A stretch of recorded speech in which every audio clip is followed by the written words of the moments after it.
Shape. Oh, thank you, Parker, for helping me. Is that the Parker Tartan, is it? Oh, I guess so. I think I'll name it now, Parker Tartan.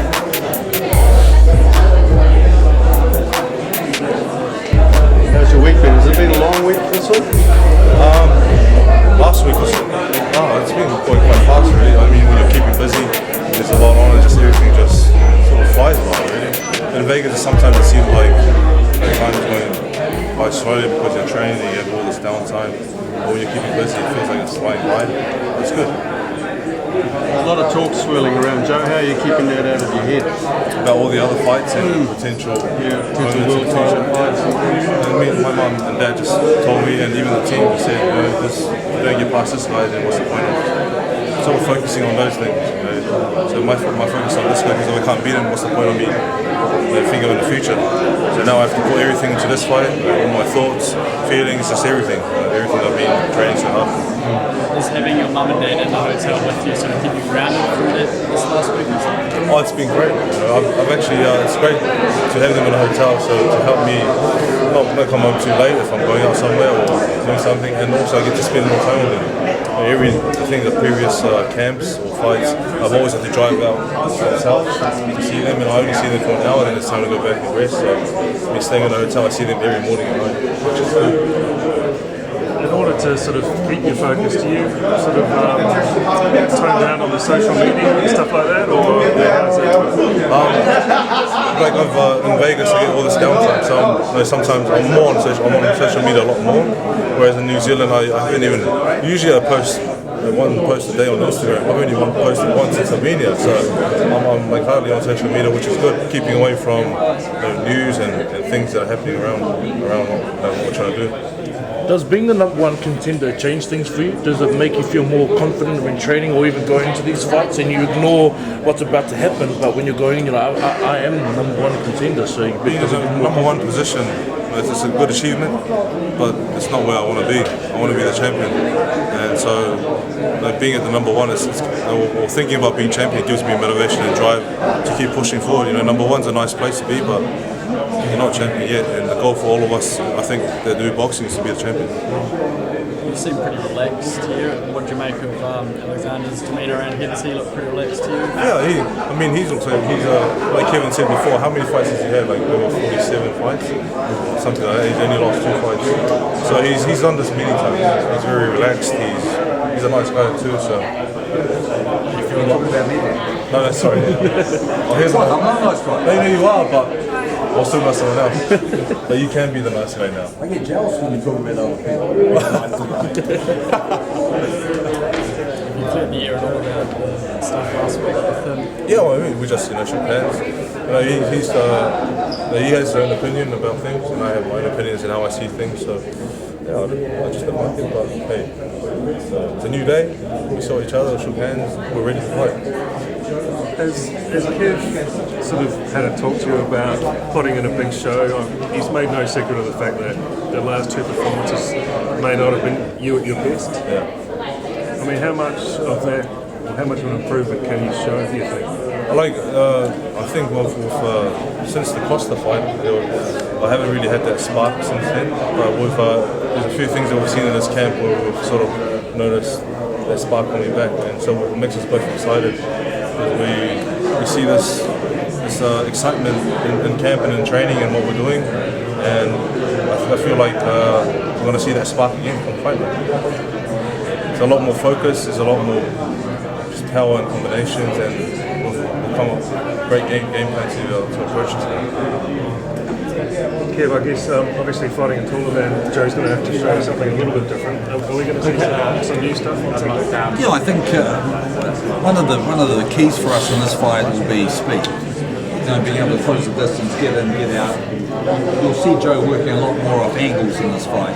And this is something that it's very, very important that you use as part of your game plan and fight strategy when you're fighting a tall guy. And in training camp, you know, Joe's done a really good job of working off these angles, both attacking off the angles and going in, coming in off head and hand movement, exploding in with combinations, and then moving out off the angle. So when you ask if there's something different, I think we're going to see Joe show a lot of angle punching in this fight. Having watched, no doubt, tapes of Dimitrenko, what's his danger in terms of, does he have one punch that sort of stands out? Like, he's a nice straight puncher, you know, he's got a good 1-2 straight down the centre. You know, it's going to be very, very important that Joe moves his head a lot. And our defensive patterns in this particular training camp, I think, would be as good as any camp that we've done. Joe got hit very, very little in 93 rounds of sparring, and that was because we worked really hard, you know, on his head movement. So I think we're going to see a lot of head movement in this fight as well. Can you see the fight going distance? You know, I'd like to think that Joe would get out there and do what he's been showing me in the gym and eventually break this guy down. But, you know, he's a big, strong guy. We're going to have to chop him down, you know, and it's something that we're going to have to get going right from the outset. You know, this is a fight that I don't want Joe to just cruise through the first 2 or 3 rounds and let Dimitrenko, you know, get comfortable, let him build up a bit of rhythm. You know, we need to put something hard on him right from the outset. You were talking about like there's a bit more of a spark this time around. Have you felt it as a trainer? Maybe it's a little bit harder over here when he's punching. Maybe you're feeling more tired as you're on the pads. Is it those things that you've been feeling? Is that why you said about? So you've heard the rumours that he beats me up all the time in the gym. Sometimes it feels a little harder because it misses the pad. And you go, whoops, sorry, bro. Sorry, coach. Sorry, man. Damage is done. Sorry, not sorry. Yeah, look, no, we've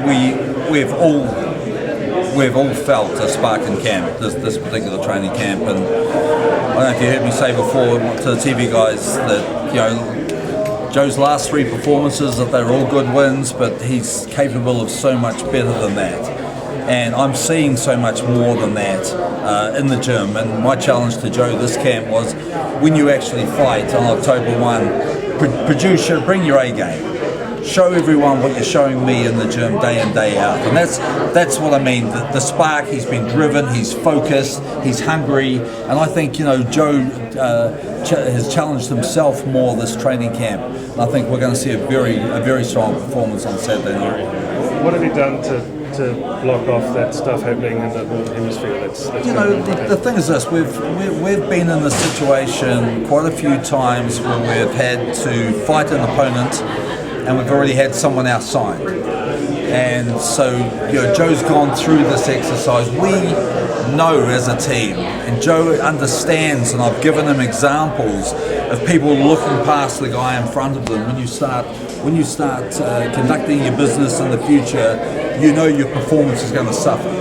So, you know, our focus has only been on one guy, and that's Alexander Dimitrenko. You know, everything else that's going on, we have a team to take care of that. You know, Joe's been focusing on the job that he has to take care of, which is October 1. Have you, since the other fights this year, the last 2 fights, have you found yourself as a coach getting more strict as time's been going? And the more he's been climbing the ranks, the number 1 contender, you feel like he'll be more strict, or has that been able to kick back because he kind of knows now? No, we're all like there is definitely more urgency in our training camp by everyone, by not just Joe and myself, but the other trainers, Izu, our sparring partners. You know, we're well aware of what's around the corner. We're also well aware of the big tasks that we have on hand on Saturday night. And it's not about being strict or anything, it's about going about your work in a meaningful manner. And, you know, preparation wins fights. We're preparing to win fights. Thanks, man. Pleasure.